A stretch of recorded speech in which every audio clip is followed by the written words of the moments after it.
Hey partner, you feeling so hungry you could eat a whole live cow? Well, why don't you come on down to Freddy Fazbear's Grill? We'll take care of that hunger for you with best goddamn barbecue you tasted this side of the country. And the fries? To die for. And if you want to partake in the after hours menu, you just make sure you let us know first. But don't be expecting no southern hospitality without some entertainment to go with it. We got 4 little critters here to keep you company. Well, they might wander off stage every now and then, but don't you pay them no mind, they'll be back before you know it. Old Freddy will be up there himself, but you have to a little accident with one of the youngins, he needs to rest up a little bit. Now he's been known to pop up from time to time, even though we done told him not to. That boy don't listen too well. No, he don't now. Say, you look like a trustworthy fella. How's about I interest you in a little story?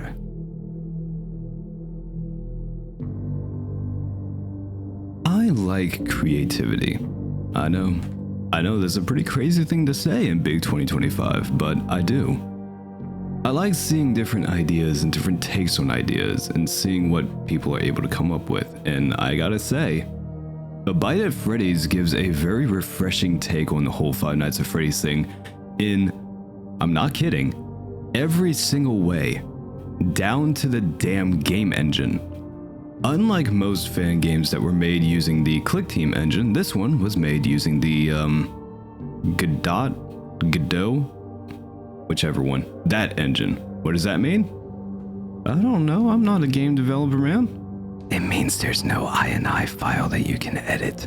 Let's not waste any time, let's get right into this. We'll start by talking about the gameplay. Rather than 5 individual nights, the whole game is one continuous night or day or whatever, consisting of 3 courses, some maintenance, and a special final course. And you don't have phone calls, you have manager meetings. You don't have doors and a music box to worry about, but you do have some vents and this conveyor belt, and the animatronics all actually have a couple ways of getting to you. Rather than 2 coming to one of your doors, 1 coming to the other door, 1 draining your power and being a camera excuse, a few coming to either vent and the rest coming down the hallway, not naming any names. We have a pretty nice structure with the courses and the animatronics that they throw at us. Course 1 only gives us Bonnie and Chica, pretty standard. Course 2 adds Freddy, you go through the maintenance game. Course 3 adds Foxy, and that's it for the base game.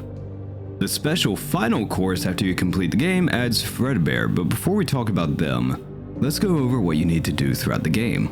So rather than surviving to 6 AM, in order to complete the courses and obtain the victory, you need to help the manager, walkie-talkie guy, with orders. Throughout each course, he makes 3 orders that go through 3 stages: preparing, sending, and delivery. And you have a handy little tracker in the top right corner at all times. Throughout the whole game, all you need to do is confirm the deliveries of food orders to make sure his conveyor system is functional. First is on camera 6, second on 7, and last is your office. You can even see this represented in the map. Camera 5 being the kitchen, and then it just goes down the list. That's pretty neat. Organization. Love to see it. So you can ignore the first 2 stages, and once it hits delivery, just go to the room and confirm delivery. Does that seem pretty easy? I think so. But Bowie, that can't be it. No, that's really it. The only other thing you have to watch out for is the animatronics, so let's talk about them. All of them will try to go on the conveyor belt. This is pretty easy to counter. Just keep an eye on them, and when it looks like they're about to go in, slam the door in their face until they go away, and then you can open it again. If they do happen to slip by you and get on the belt, to deal with this, all you have to do is shut down the belt for a bit, and I guess they decide it's too much effort to crawl the rest of the way, so they leave, which I think is hilarious. If they are going to try to get on the belt, Bonnie and Foxy will go to camera 5, Freddy to camera 6, and Chica to camera 7. But alternatively to that, Bonnie will enter the office by peeking his head out. It will either be over the window in front of you in this little corner off to the left, or peeking in from the right side. This is actually pretty easy to miss when you don't know where to look for him. And it's just as easy to handle, just turn the power off until he goes away. Chica will enter the office and challenge you to a showdown. Pop her in the head and she will be very disappointed in you, and that's it. You can ignore her. And it's pretty easy to tell if they're coming to your office. Both of them will go to camera 8 before returning to the hallway right outside your door. Freddy will attempt to enter the vents in camera 6. You can block him by activating the fan, and if he's about to enter your office, he'll peek down and...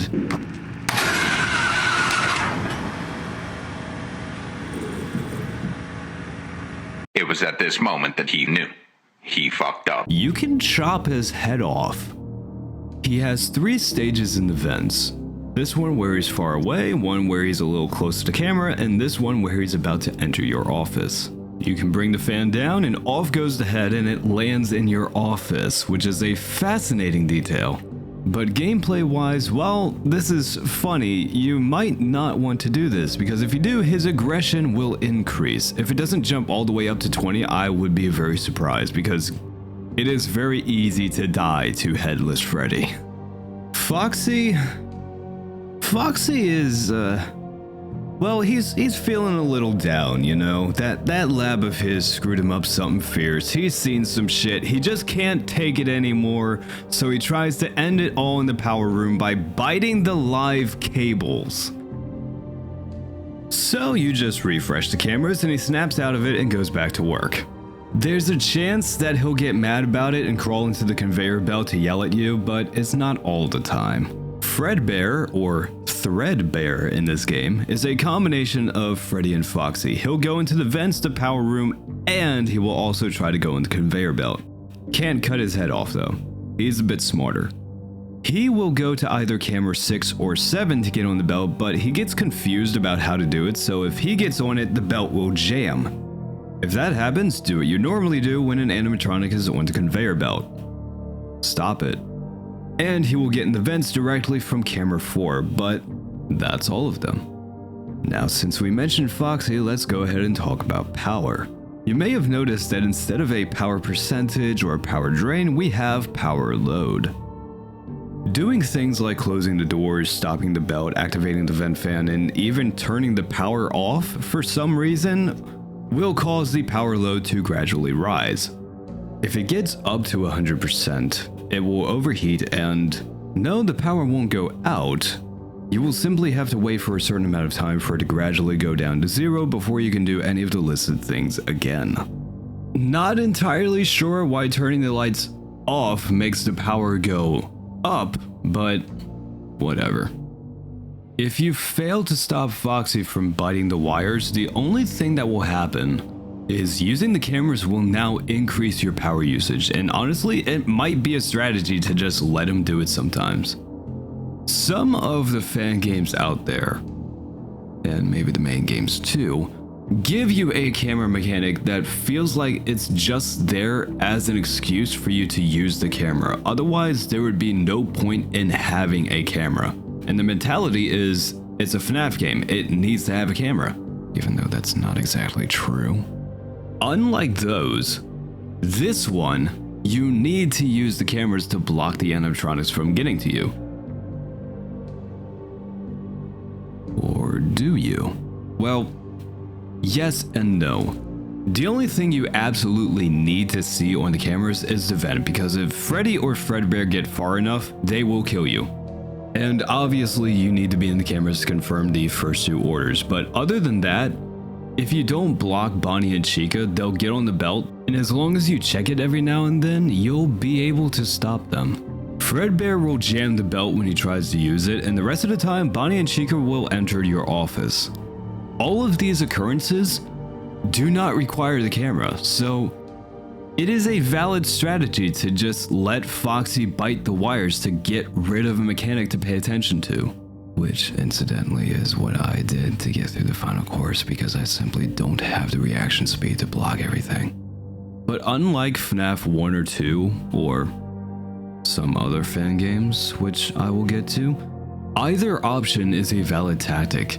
If you stay glued to the cameras the whole time, you can stop them from getting on the belt to keep them as far away from you as possible. And if you want to play the game the other way, you have sound cues to help you track them, like Freddy entering the vents or one of them getting on the belt. I don't know if I'm explaining it well, but it's a mechanic that doesn't feel forced. Like closing the doors, refreshing the cameras, and the vent fan don't feel like they're just there to give you an excuse to use the cameras. There's custom nights, but we'll talk about those in a minute. Let's look at the juicy bits. Is there a story? Yes, but there's an asterisk.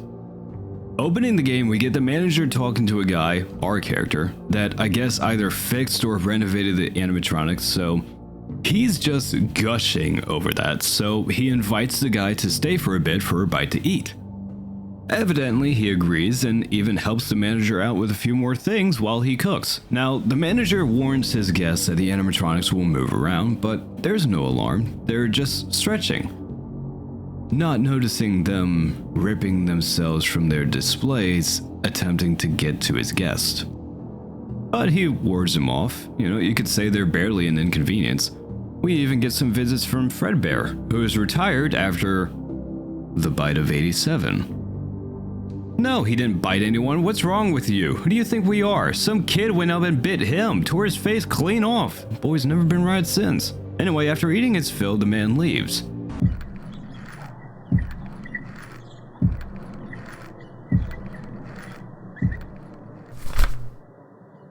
Animatronics missing. Statement from the manager.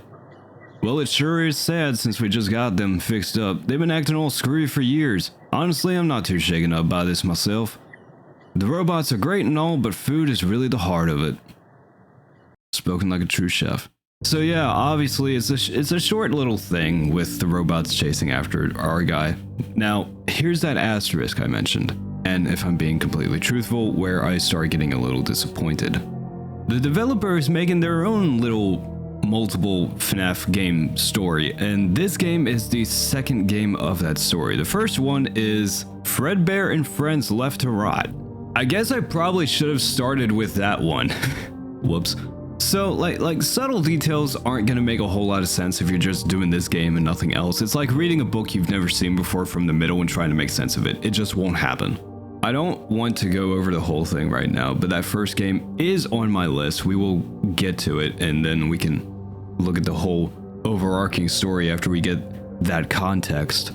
But I will say, and this is where my slight disappointment is, that we are following William Afton being the bad guy. And I promise, I really promise that I understand. William Afton is going to come up in fan games, that's just to be expected, but I'm starting to want a bad guy that isn't Afton at this point. Side tangent, I don't like popular trends for the same reason. When there's something that gets popular, a lot of people will take that popular thing and it will just explode. Example, the analog horror genre, or the Backrooms. Ever since the Backrooms got popular, how many Backrooms games and Backrooms references have you seen? It just becomes overused at some point. Like, make the guy like Afton's third cousin twice removed and call him Greg or something. Wait. Is this a weird complaint? Am I being mean? I probably am. So let me stop being mean by talking about the aesthetics and the environment and just everything going on here. First, I love that the animatronics don't have legs. With the wires and cables poking out, it really makes it look like they just ripped themselves out of their places on the stage, which is a hell of an image. A little disappointed that the only animations you see are Chica in the office and Threadbare in the vents in the power room. I would have loved to see them pull themselves out of their boxes and crawl off the stage. I love that they decided to do something different from the pizza restaurant or burger and fries. That's another common one now. Don't ever see a country roadhouse or barbecue shack, so I think the aesthetic is a fresh change, and I think they nailed it too. I have to stop commenting that you wouldn't work at places with like wires hanging down and clearly broken hazards everywhere, because it's the place that I work at right now. It's a funded building. It has funding. It has maintenance in-house, and the amount of shit that's broken is just absurd. But it looks like we got some old school style monitors here. I've seen old security rooms, but not with these, but with like a whole cabinet of monitors in the keyboard station. If I find a picture of what I'm talking about, I'll have it up here. But you could tell how long one of the monitors was on because it had channel 3 burned into the screen. Remember when everything was on Channel 3? I do. I'm old. Anyway, killer robots. I like that Bonnie is a little hard to spot when he appears in the office if you don't know where to look for him, feeding into that vibe of him sneaking up on you. I like that you can see the wires hanging down from Freddy and the rest of the animatronics when he's going into the vents. I like that you can see him in the vent on camera 4 so you can keep an eye on him without being on the vent camera.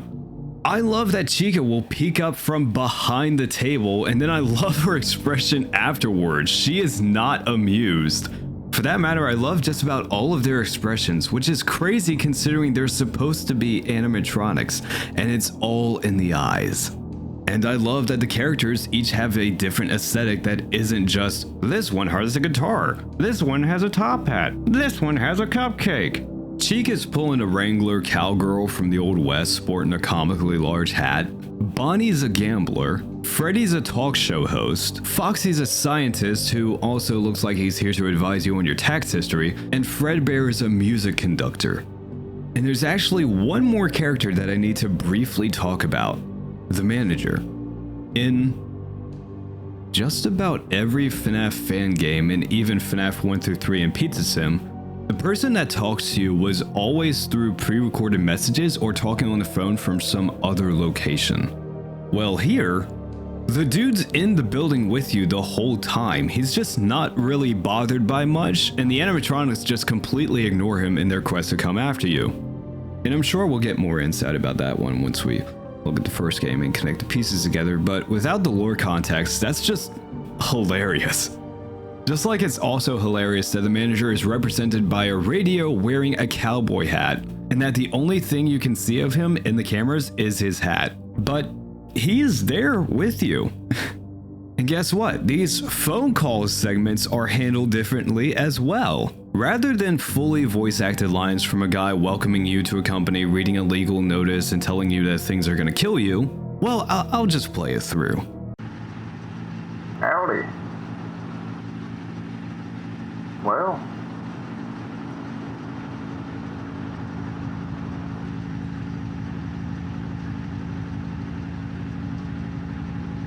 alright. I like it. It's stylish. It's creative. I don't know if I like it more or less than the phone calls though, but I do like it. Now let's talk about these custom nights. Just like FNAF 2, Sister Location, and Ultimate Custom Night, we can individually adjust the numbers, but we also have some presets and you get rewards for completing them. But remember what I said at the start. This game has a different take on everything. And the presets in this game come with unique challenges, so it doesn't feel like you're just playing a harder night with the same mechanics. And the names of the presets even give you a hint about what the challenge is. This game does everything, man. We'll just go down the list here. Starting with setting everything to 0. If you complete the challenge, real tough, I know, you get a roll of toilet paper. So you can clean up your shit performance! You deserve this. Alright, come on. Alright, the actual start now. If you beat the custom night with the animatronics set to any value that is not all 20, not all 0, and not using presets, you will be rewarded with a fancy yellow slip from a very unhappy Steve yelling at you about working at a place you're not contracted to be at anymore. The first preset is Basket Hunt. The manager says it's time for a challenge, so he's gonna make twice the amount of orders in half the time. So he's gonna make 6 orders, and he'll send them out faster. So what's the challenge? They're not gonna show up in the normal rooms. They're going to be scattered around the building. Now, this is obviously just a custom night challenge, right? The developer didn't have to add a detail that would actually explain why this was happening in the first place, right? They didn't have to add that little extra detail. So of course they did. The manager says he put a cover over his head to show off, and he has a paper bag over his head. He even has a paper bag over his little icon in the meeting. It's the little things, man. He's blindfolded, he can't see, so it's gonna put them in the wrong places. If you complete the challenge, you're rewarded with a grilled boot presented at the end of the night. That's some great work there, chef. Haunting Roulette. Freddy, Bonnie, Chica, and Foxy are active during this challenge. However, your office is haunted, and during the level, your equipment will periodically become possessed. The items that can be possessed are the conveyor lever, the gun that you shoot Chica with. That is a sentence I never thought I would say when talking about a FNAF game. The power button and the vent fan. Only one of them can be possessed at a time, and if you don't deal with the haunting fast enough, you will fail the challenge. So how do you tell which one is possessed and how do you deal with it? When an item gets possessed, you will have a hallucination where one of these screens will flash. If the power button, gun, or conveyor lever is possessed, pick up this handy little taser that you have and zap it. If the vent fan is possessed, go in the cameras and press the shock button on the vent cam. Shocking things will increase your power usage, so be careful not to use it too many times. If you complete the level, you will be presented with an empty basket that will jump scare you, and congratulations, you did it. Accept your haunted basket reward. Cold kitchen? The entire building is freezing, it's snowing in the office, and the manager has little earmuffs and he shivers. Periodically, the cameras will get cold and eventually shut down. To stop this, you go to the power room and refresh the cameras. If you complete the challenge, you get a Snow Freddy. Out of service, the conveyor belt control is disabled, so you have to be on your A game with blocking the animatronics. You get the Freddy and Bonnie finger puppets for this one. Lunch rush, once again, the manager will have 6 orders and push them out pretty fast, but everyone is at 10 and you get a talk show Bonnie clock. Full course is a 520 mode that does not have the animatronics immediately activate. They will slowly activate one at a time as it goes on, which I think is a rather fair way to handle it for a preset. If you complete it, you get Foxy and Chica finger puppets. Well, hold on, Bowie. It looks like the finger puppets are for all the animatronics in the game. We went through all the challenges, but what about the Fredbear finger puppet? Well, you see, the final challenge of the game is setting the custom course to all 20, which, unlike full course, will have all the animatronics activate at the start of the level. If completed, you get the Fredbear finger puppet. I think I remember seeing one reviewer confused by this. They said something along the lines of, like, as we know, a Fredbear doesn't exist in this game. I don't remember who it was, and I'm not gonna go look for it, but I guess they missed the beginning part of the final course in the manager meeting, where he was actively talking about Fredbear, and that he got nicknamed to Threadbear because of the whole child biting his face thing. So if anyone was also confused by that, yes, Fredbear does exist in the game. The greatest part about all of these challenges is that it tells you what you're going to be doing at the bottom of the screen when you click on them. And the last thing to just call attention to, since it's minor but really neat to see, is how they handle the character mugshots in the custom night screen. Oh, and instead of stars for completing things in the game, you get a golden burger for completing the base game, golden hot dog for completing the final course, and a golden milkshake for completing all of the challenges. Now, did I complete full course or all 20? Nope, sure didn't. Don't plan to either, but you can, so knock yourself out. Oh, do you have something that you have to suddenly go do? Well, that's okay. Just pause the game and come back later. Just pause it, idiot. This game, like, seriously, this one game single-handedly addresses just about every complaint that I have about most FNAF games, including the official ones. And this thing is free. I might actually unironically call this a perfect game. Just don't try to pause when you're in the vents because you'll exit the game. Continued to be, well, I like Nier Automata, so sure. The level of attention to detail that I've seen in this one game is crazy. And just further evidence for indie over AAA these days. There's more attention to detail and little funny additions in this free FNAF fan game than in most games published by big companies these days. Like in the camera map, it shows the direction the camera is facing in the room. And there's little details like that scattered throughout the whole game.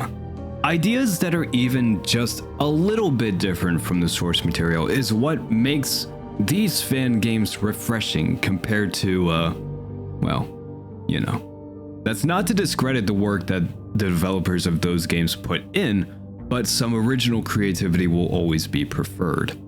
Admittedly, I think I am getting a little tired of the restaurant setting. I mean, there's nothing inherently wrong with it, and this is good.